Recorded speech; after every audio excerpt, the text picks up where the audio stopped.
बहनों और भाइयों नमस्ते।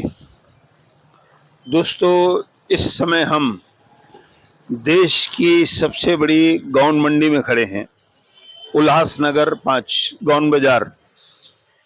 और ये सब गौन की दुकानें हैं, पूरे बड़े बड़े बड़े मार्केट हैं। यहाँ से गौन का कपड़ा भी जाता है, गौन भी जाते हैं। लाखों करोड़ों का व्यापार यहाँ पर हर दिन होता है। दोस्तों, हमारे सामने ये आरती ट्रेडर्स है, जो गाउन का होलसेल कपड़ा बेचते हैं और खरीदते हैं। कई जगहों से खरीदते हैं, बलोत्रा से भी खरीदते हैं। इनके साथ मंगलवार को जो घटना हुई उसकी जानकारी मैं आपको दे रहा हूं कि किस तरह से एक आदमी मंगलवार की शाम 7:30 बजे आता है और इनके साथ अभद्र व्यवहार करने की कोशिश करता है। काफी सालों से मैं इनको जानता हूं। कभी इनके बारे में कभी शहर में उल्लासनगर 5 में जिनसे भी ये व्यापार करते हैं, कभी भी इनसे कोई किसी की अनबन नहीं हुई। और ये सब कपड़ा, और ये कपड़ा आप देख रहे हैं, ये गाउन का कपड़ा है, ये लोग इसका व्यापार करते हैं। तो दोस्तों, घटना इस प्रकार की हुई कि मंगलवार 3:10 शाम 7:30 बजे एक अनजान व्यक्ति, राजस्थान बलोत्रा, वो आता है और वह आकर के, ये कमल भाई है हमारे, कमल केसवानी जी, इनसे बात करता है कि मैं आपको सैंपल दिखाऊं, कपड़े दिखाऊं। तो इन्होंने बताया कि इससे हमने 1/6/21 तक व्यापार किया है। उसके बाद हमारी जो भी लेन देन थी वो हमने खत्म कर दी, पूरी कर दी। उसके बाद कुछ कारणों से हम इनसे लेन देन बंद कर दी। अब उसमें बहुत सारी बातें हो सकती है, वो व्यापारी जानता है क्या है। अब वो प्रकरण ये है कि वह आदमी जब इनको माल दिखाता है और ये माल लेने से, दिखाने से मना करते हैं कि भाई हमको आपसे व्यवहार नहीं करना है। और मैंने इनकी एक वीडियो देखी, जिस तरह से वह आदमी अंदर आता है उसी धैर्य से वह जाता है। बाद में वह बाहर जाकर दूसरे दिन जाता है पुलिस स्टेशन में 4:10 को, और इस व्यापारी के खिलाफ, मैं एक बहुत बड़ी बात बताता हूं कि यहाँ के जो व्यापारी हैं बड़े सीधे और सरल हैं। कभी किसी के दुकान में अनबन नहीं होती है। इन्होंने दूसरे दिन, ये एक बहुत बड़ी घटना होती है कि आप दूसरे दिन जाकर के शिकायत लिखाते हैं। उसका कारण क्या है? वो भी मात्र एनसी है, जो आपको उसी समय यहां से निकल करके लिखवानी थी। आपको कोई ना कोई गाइड कर रहा है कि आप इस दुकानदार को बदनाम करो या फिर इसके साथ क्या करना है।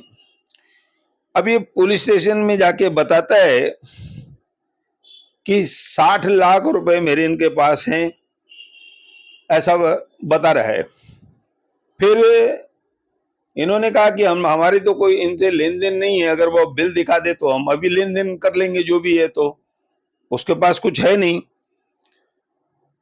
तो इस तरह से वहां पर जाकर मेरी चेन छीन ली, मेरे साथ मारामारी की। अब ये व्यापारी है, कोई चोर डाकू नहीं है जो इस तरह की हरकत करेंगे। तो कुल मिलाकर अब ये घटना जो हो गई, उसके बाद इन्होंने भी एक कागज तैयार करा करके पुलिस को दिया है कि हमारा इनका कोई लेन देन नहीं है। और ये दिखाते हैं इस तरह से, आज तक वह सैंपल भेजते हैं।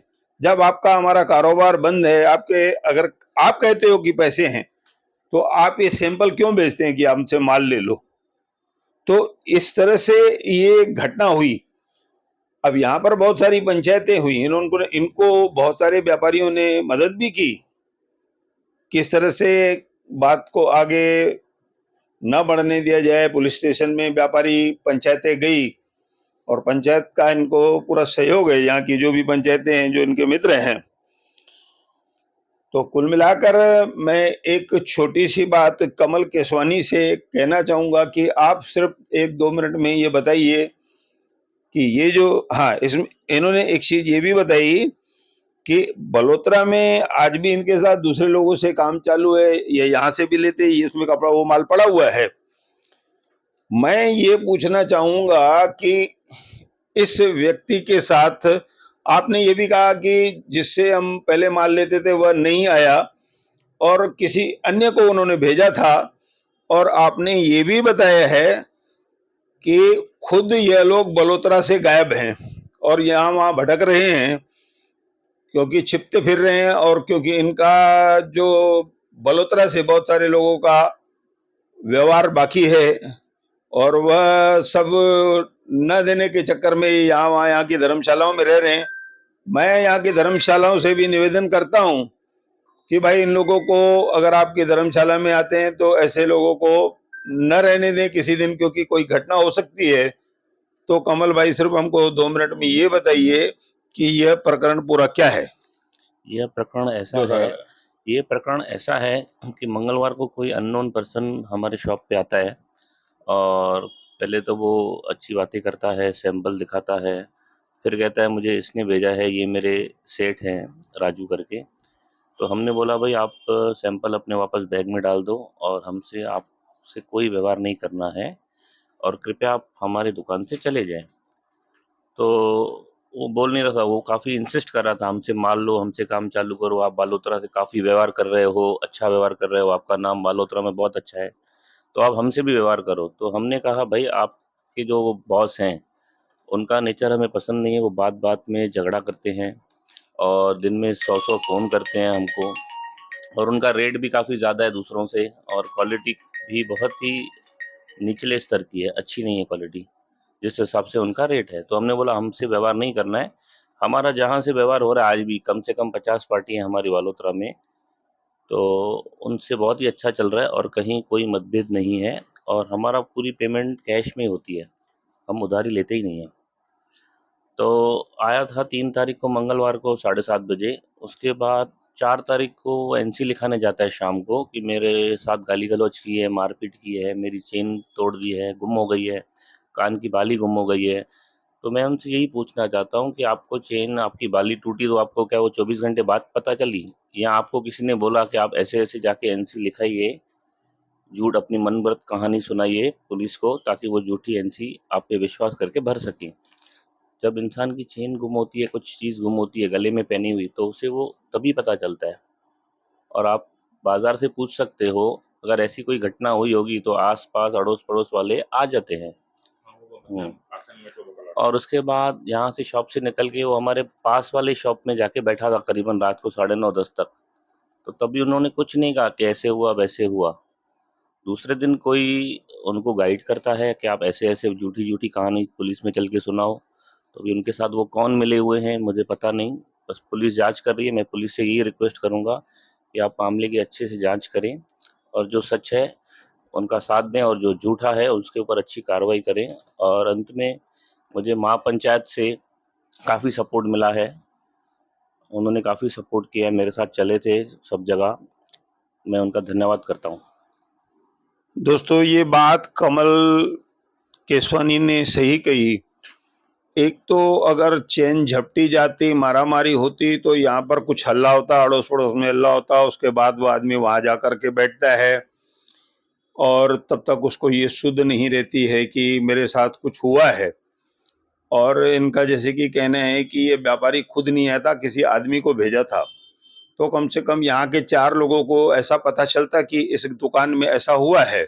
और मैंने एक चीज खास करके देखी कि जो मूवी इन्होंने मुझे दिखाई इनके द्वारा, कैमरा के द्वारा जो आती है, वो ऐसा होता है कि उसमें यह आदमी जिस तरह से आता है उसी तरह से धीरे से आराम से जाता है। तो अगर उनके साथ मारपीट होती तो वह दौड़ कर जाता, भागता यहाँ से, बैग छोड़कर जाता, जो भी उसके पास सामान था मैंने देखा। तो कुल मिलाकर अब व्यापारियों के साथ ऐसा भी होने लगा है। और एक बाहर से आए हुए व्यापारी के आदमी की इतनी हिम्मत कि एक यहाँ के दुकान से कम इस एरिया में 1000 जीन की दुकानें हैं, 1000 गाउन की दुकानें हैं। इतनी बड़ी बाजार के साथ एक आदमी आकर के इस तरह की हरकत करता है, तो मैं यहाँ की पंचायतों से निवेदन करूंगा कि भाई अब समय आ गया है, अब ये दूसरे पर जो हमारा जो व्यापार है वो दूसरी दिशा में जा रहा है, तो व्यापारियों का सहयोग करें ताकि भविष्य में कोई दूसरी जगह से आकर के हमारे व्यापारियों के साथ भी उल्लंघन न करें। और मैं ये कहूंगा कि जो भी इस व्यक्ति को जो भी करना था या इसके पीछे जो लोग भी थे, उनको क्या करना था, लीगल एक्शन लेना था, न कि आप पहले यहाँ आओगे फिर पुलिस में जाओगे। अगर कोई भी 20-19 बात है तो आप इस दुकान में आए क्यों? फिर तो आप पहले कायदे से पुलिस में जाते, पुलिस लेकर आते, हमारे इनके पास पैसे हैं, हमारे को पैसे नहीं दे रहे हैं, ये पहले करना चाहिए था। आप किसी की दुकान में आते हैं, ट्रेसपास करते हैं, आपको ऐसा आना किसी को भी अलाउड नहीं होता है कि हम किसी की दुकान में घुस जाएं जब तक कि सामने वाले की सहमति नहीं है। कुल मिलाकर ये जो हुआ है ऐसा फिर किसी के साथ न हो, इसलिए यहाँ की पंचायतें ध्यान दें। ऐसा कहकर मैं अपनी बात समाप्त करता हूं।